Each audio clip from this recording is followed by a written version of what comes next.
Say we're good. That's right, guys. Check out ironinfidel.com for the battle bottles. Got the big ones, we got the small ones, we got the tumblers, whatever you need, we got it. The dagger and knot blades, the fitness gear, softest clothing in the game.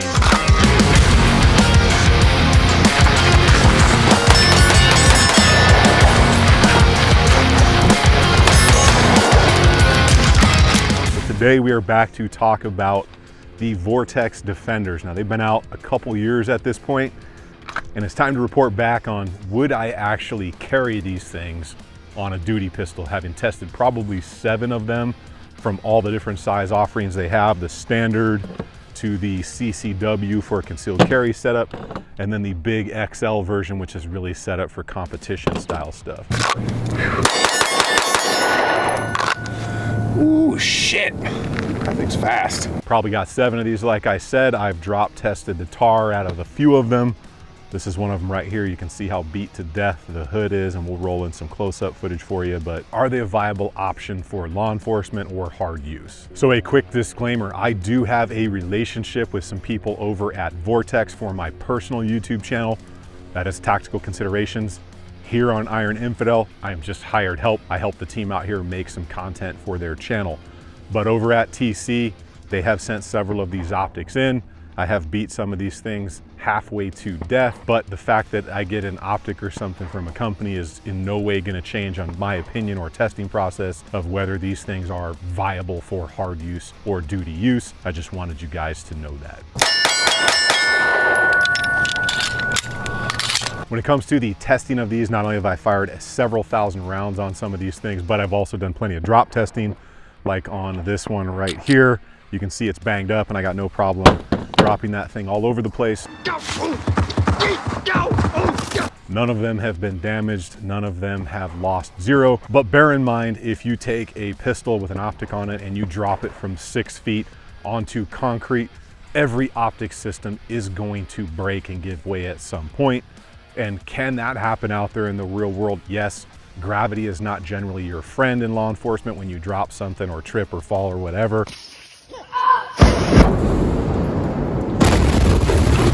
But be aware that unless you are really attempting to break one of these things, you're probably not going to. As far as these sizes, when it comes to the Vortex Defender, you're going to have 3 different variations. First up is going to be the CCW.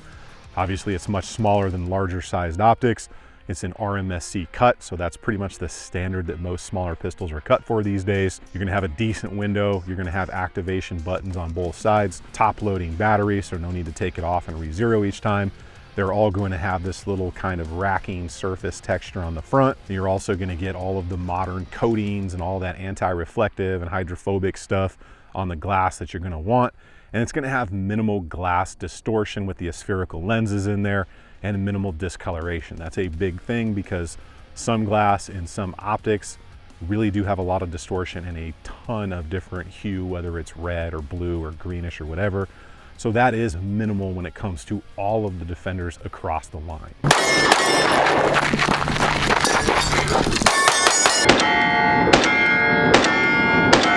Next up is going to be the ST version. So this is more the RMR size. All the same options. You can get these things 3 MOA, 6 MOA, or in the big XL, you can get it up to 8. Activation buttons on the left and right for up and down. Top loading battery, same as spherical lenses and coatings on there. Everything you're going to want as far as an optic. And last up, we will have our XL version. So as you can see, that is quite the sizable setup, especially when compared to the ST.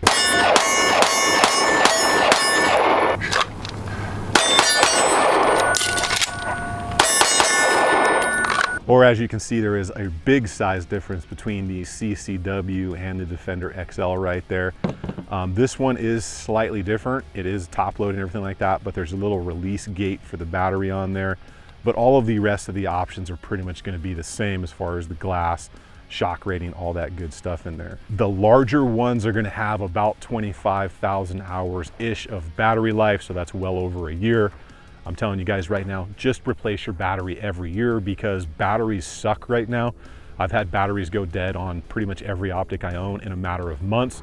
And then when I replace it, it lasts for quite some time. So If you're buying good batteries, they should last longer. If you're buying trash batteries, expect trash results. So about 25,000 hours on the big one, and you're gonna get about 9,500 or more on the CCW. And that is all dependent on brightness settings and usage, because they have a 10-minute auto off setup on there. So basically, if you put the gun down for 10 minutes or more, it's gonna turn off, and then when you pick it up, the dot will come back on. I've never been able to beat the dot as long as the battery in there had power to it, so you don't have to worry about that. But there have been some changes when it comes to the Defender since they were first launched. Now on launch, they had a little bit of a, I guess you could say, weaker LED in them, or they had a phase pulse to them. So there's a couple different ways to power LEDs, and some LEDs are stronger than others. And when you move them around, you know, if your pistol is out and your pistol is moving, you'll notice like a flickering or a blinking. Now, every light in the world pulses like that. And that's why when you see super high frame rate speed cameras, it looks like the lights are flickering. LEDs do the same thing, but there is a way to get them with enough power and that mechanical or actually electronic setting on the board in there that you don't witness that to the human eye, because your human eye can only see so fast. Vortex upgraded not only the LED, but the auto off function in there, so it turns off in 10 minutes now instead of 14 hours. And that LED is going to be extremely clear, crisp, and it's not gonna have any blinking or phasing in and out like you did see on some of that initial launch. As far as what these are gonna come with in the box, you're gonna get most of the screws that modern pistols are gonna have as far as a plate system or direct mount to slide. You're gonna get a tool, you're gonna get a battery, the optic, and you're gonna get a small shim plate. And what that's gonna do is help you gain a little bit more elevation or adjustment should you need that when you're zeroing. If you got like a super high pistol optic setup or a super high bore axis. You're also gonna get a Picatinny mount that's gonna be on the optic from the factory. That way, if you wanna use it on a rifle or some form of AR pistol or as an offset setup, you can lock that on there that way as well. And then you just take that mount off and screw it direct to slide or plate if you want to run it on a pistol. So as far as my testing, putting thousands of rounds through several of these things, literally drop testing them, racking one repeatedly off a hard object, which we'll throw footage in here.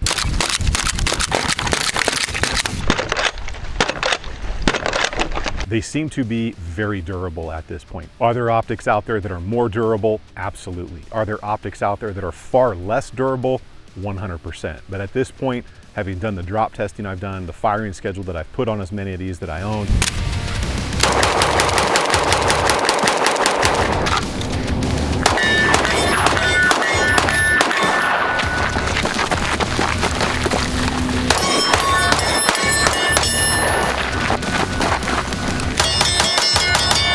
I am comfortable carrying these things at this point, whether it's a CCW configuration, whether it's a competition configuration, or whether it is more of a duty rated setup, right? There are a ton of different options out there in the market these days. These ones just seem to be pretty solid for the price point.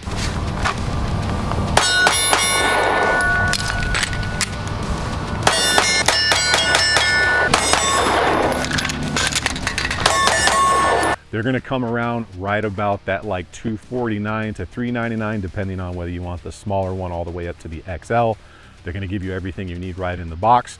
Vortex has an amazing warranty, so if you ever have a problem, they're going to get you a new one extremely quickly.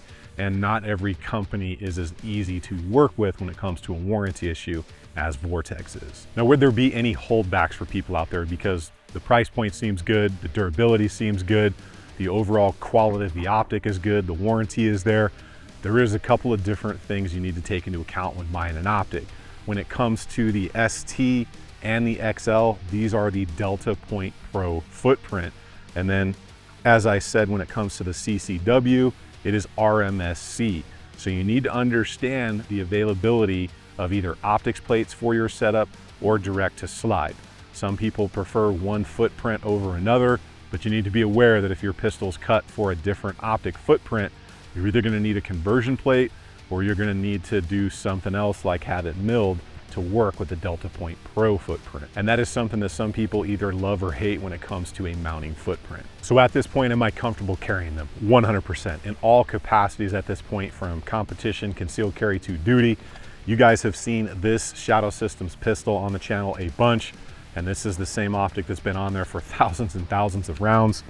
I will say though, understand which size you need, because you probably don't want to put the XL on a very small pistol like that, much more suited to the CCW. And you probably don't want to carry the big XL on a duty rig.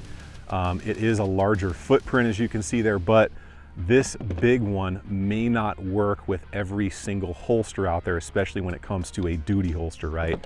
It may not fit over that little hood lever. It may not fit into the locking mechanism. So you got to figure out if that's going to work for you if you want to carry the big one. But when it comes to a standard duty optic, I think the ST is a solid way to go if you are a fan of Vortex, and that's the one that you want to carry. You may agree or disagree, and I'm curious to know if your department is allowing or issuing you optics. Are these ones on the table, or are they allowable? Are they being issued? Let me know in the comments, because I'm very curious to know, because I've seen agencies issue everything from Acros to RMRs to HoloSuns and some of the Vortexes at this point. So give us that comment below. Make sure you subscribe to the channel, and of course, check out ironinfidel.com, and I'll see you on the range.